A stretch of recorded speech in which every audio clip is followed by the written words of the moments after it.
Good morning po. Si Abby na naman, tinutusok po niya ako. Gustong gusto ko siya.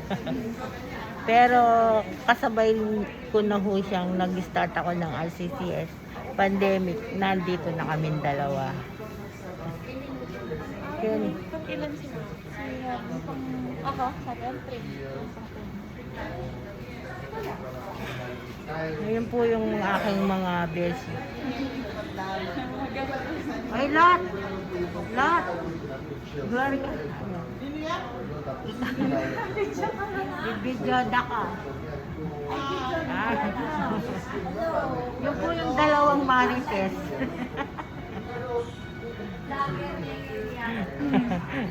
Yun po yung dalawang marites na best friend ko dito.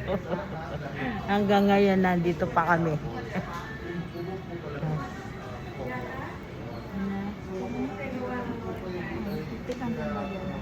Sige.